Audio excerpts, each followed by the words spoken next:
guys. All right, so with the new revelation from the DC Rebirth, I know I'm not the biggest, comic book reader, but I do like to keep up. But with the revelations from the new DC Rebirth, after I'm not sure what it is, Dark Side Wars. I'm pretty sure it's the Dark Side Wars where Batman got into the Mobius chair, and we actually learned that the Joker is three different people.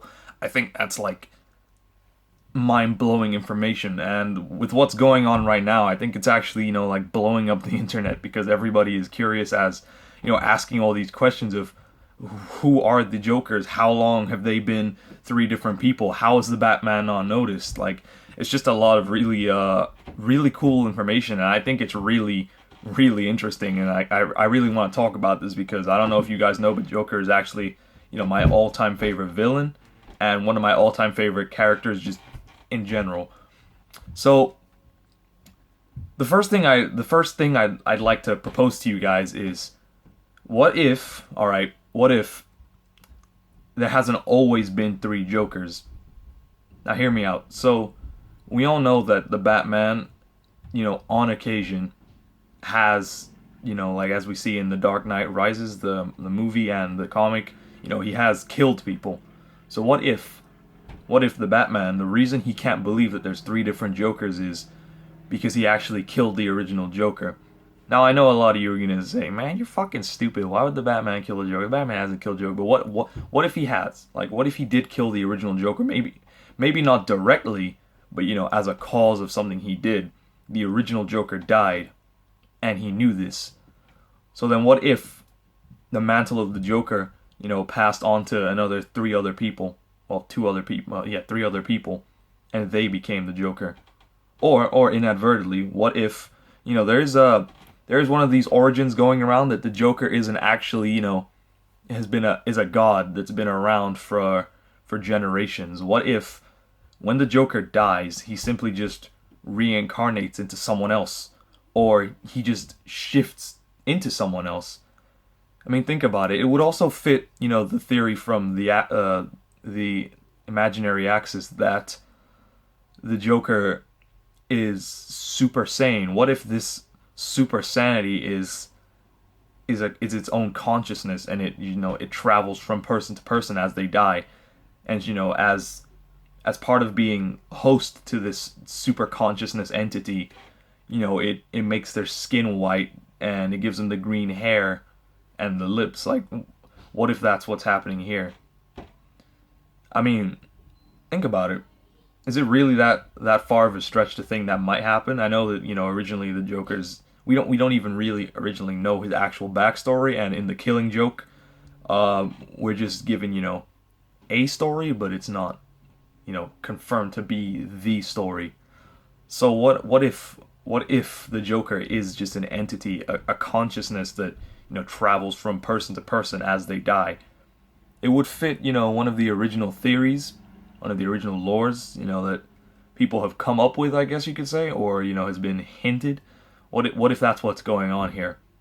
Now, just in general, it's pretty ambiguous as to what he even means by there's three Jokers, because it literally was the only information we got is there's three Jokers. It wasn't stating any type of information as to who they were, when they were, how they're, like, as they showed three different pictures of the Joker, and I think it's pretty cool how those pictures can also be related to the live action movies. The third Joker looks a lot like the Suicide Squad Joker, and the other two look like the other two. I'm not the biggest DC movie watcher, sorry to say, but I have watched the Dark Knight Rises and the other movies. But I'm just saying, what if, because in the movies there's four Jokers. What if two of the Jokers are actually just seen as one, and then there's one and then the other.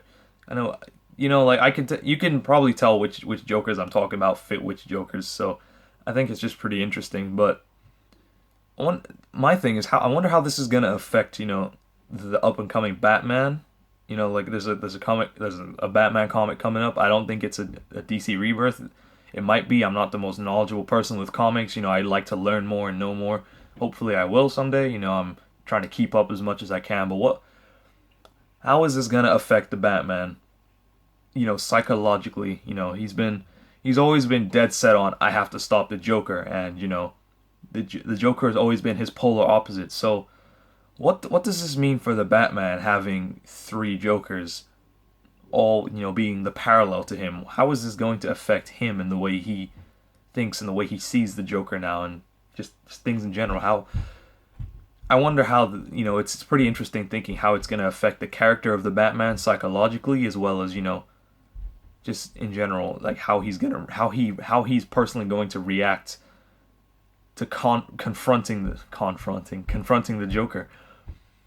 I don't know. I think this is just some pretty interesting information, and I really can't wait to see how they take this, what direction they take this in, and what's going on, and just in general what the future holds for Joker. Now, I will say that I really don't want a backstory for the Joker.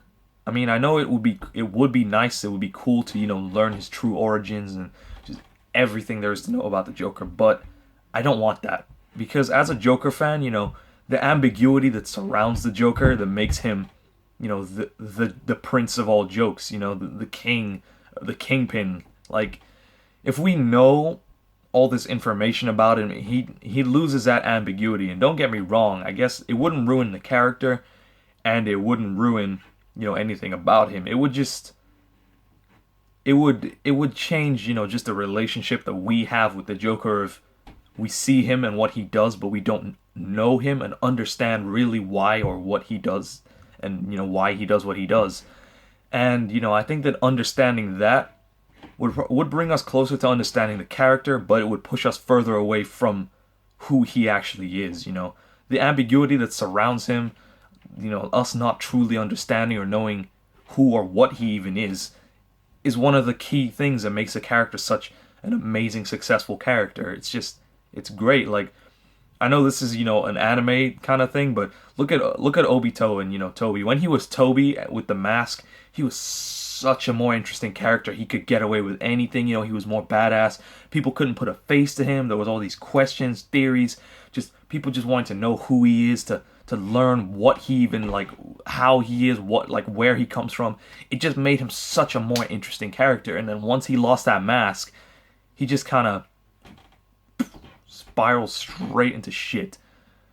But I still like the character, and I'm looking forward to seeing what they're gonna do with the Joker and this new revelation. Thanks for watching, guys. Hope you liked the video.